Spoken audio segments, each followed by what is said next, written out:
Ọ dị n'otu mbọchị n'ebere obodo enwere agbata obi na-agbafuru onwe ha n'anya dịka ezi enyi. Afa ha bụ Ada ya na Ikechi. Fafụlụ onwe ha n'anya nke ukwuu. Iji gosi ka ịfụnanya ha si wee dị, ha konyere ihe nkonye n'otu n'otu n'iru be ha igosi ịfụnanya ha. Ụtụtụ ọbụla ha ga-ewerekwa mmiri wụkwasị ihe ahụ ha konyere.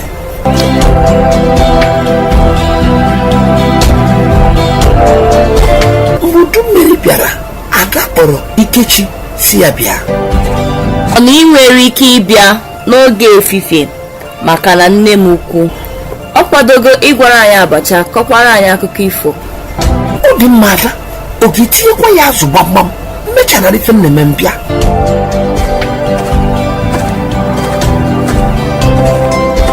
Dịka Ikechi si wee gwa ya, ọ bịakwara dịka o si wee kwuo.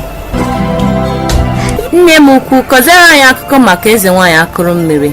Mana Ada, nwere ife dịka eze nwaanyị akụrụ mmiri igwe ịkakwetere n'akụkọ dị otu a.